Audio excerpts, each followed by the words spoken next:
Mr. Chair, if Oriented anyone before else the hasn't recognized asked or questions, I would ready rather to that they roll? go before me, or has Well, everyone Senator asked? Johnson has already had his round, Okay. but he's been waiting patiently for a second round. So I'd be more than happy to give him 5 minutes and then turn to you. That would be and we'll great. wrap. Let's Thank do you. that. Well, really, just to Get an make, extra round, Senator I Johnson. appreciate that. So just to make the point, Senator Brown was talking about revenue percentages and spending percentages. Year 2000, total spending was 17.7% of GDP, according to Mr. Capretta's Table 2. Revenue was 20%, so we had a surplus. This year, 2022, revenue was 19.6%. Those are pretty historic highs. As Senator Brown, generally we're somewhere between 17 and 18%. So we're historically high.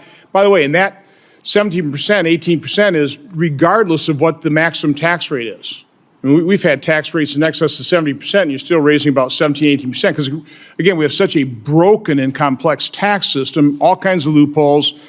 The government can only collect X percent, and kind of 20% is sort of the top level right there. But the difference this year is spending is 25.1%. So again, when we had a surplus, spending was 17.7%.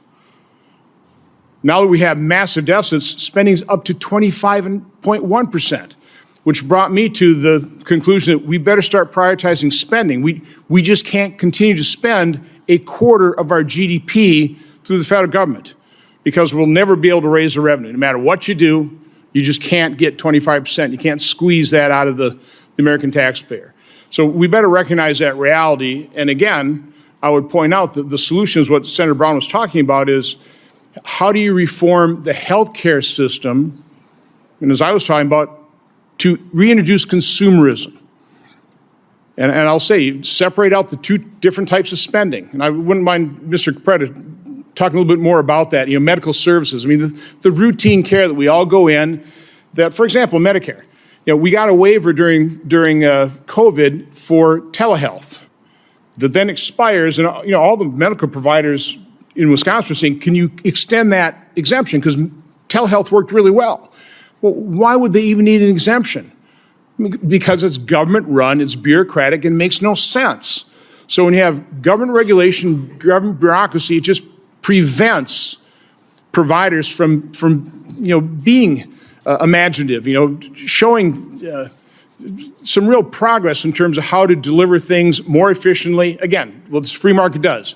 Best possible price, best quality, best level of customer service. Again, that's what the free market does. Why don't we introduce more of that? Ms. Capretta, just real quick, would you like to respond to that? Hello, friends. This is important information for all beneficiaries of Social Security. The SSA has announced new overpayment procedures. This may affect you if you receive extra money through Social Security, but Democratic lawmakers are urging that Congress take immediate action in order to get this situation resolved as quickly as possible. My dear friends, I'll be sharing with you how you can ensure that you will not be receiving a surprise bill.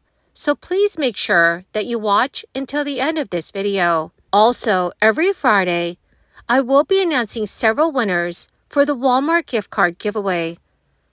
My friends, please make sure that you enter the giveaways by clicking and liking several of my videos, and then comment below the keyword of each video that you watch. The more videos that you comment on, the greater your chances of winning the giveaways. Please make sure that you do stay tuned, because I'll be announcing the winners of yesterday's giveaway. The federal agency that oversees Social Security announced this week that it will review the way it handles overpayments. This is money it sends beneficiaries that it later determines they were not entitled to receive. The SSA made the announcement weeks after the Kaiser Family Foundation reported that the agency has been trying to reclaim billions of dollars from beneficiaries, including millions of poor, retired, and disabled individuals who have spent the money and are unable to repay it. According to a report by the SSA's Inspector General, during the 2022 fiscal year, the agency clawed back $4.7 billion of overpayments, while another $21.6 billion remained outstanding. The acting commissioner of Social Security said in the news release, "Despite our high accuracy rates, I am putting together a team to review our overpayment policies and procedures to further improve how we serve our customers." The acting commissioner also stated she had chosen a senior official to lead the team and report directly to her.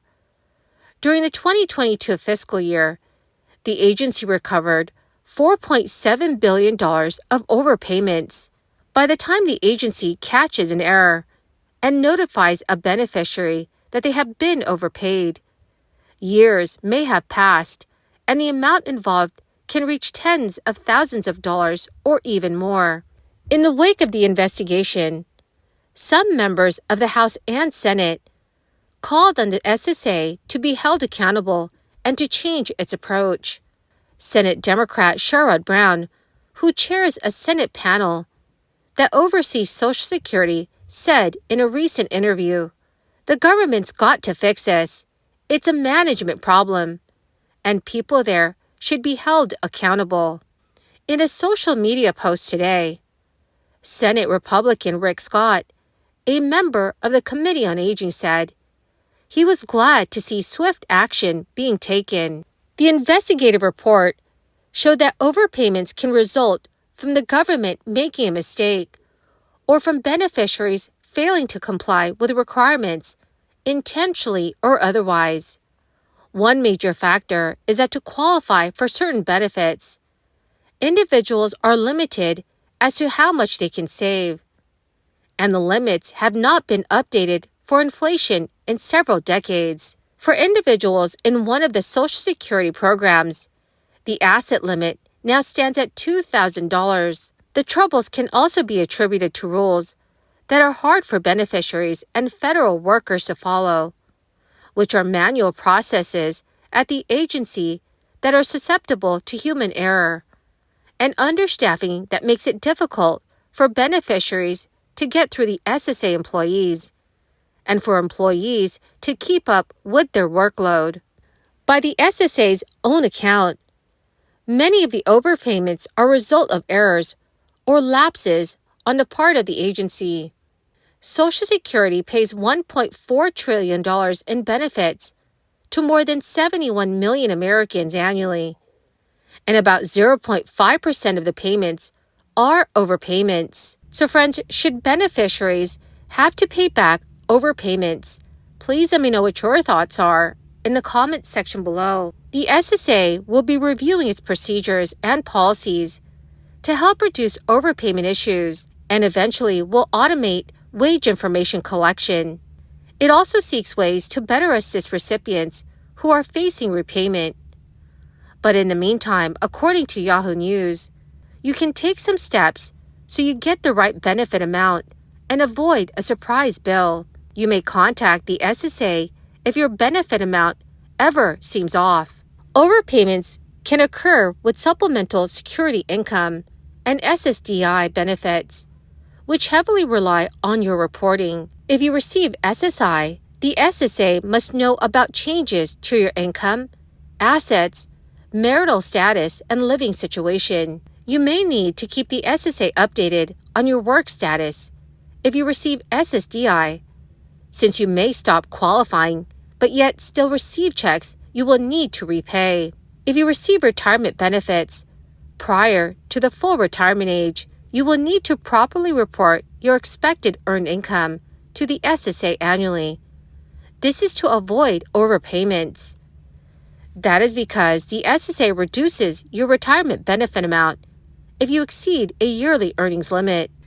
Well, my magnificent and most marvelous friends, that is the end of my daily stimulus update video for today. Dear friends, thank you very much for being part of this community. To say thank you and to show my appreciation, I will be announcing several winners every Friday for the Walmart gift card giveaway. If you would like to enter the weekly giveaway, friends, please click and like several of my videos, and then comment below the keyword of each video that you watch. The more videos that you comment on, friends, the greater your chances of winning the giveaways. The winners of yesterday's Walmart gift card giveaway is Melinda Hawkins and Francis Borjoquez. Congratulations, my friends! To claim your gift cards, please check your notifications page and send me a message. Or, friends, you can message me on my Facebook page. Thank you and have a wonderful and very blessed weekend.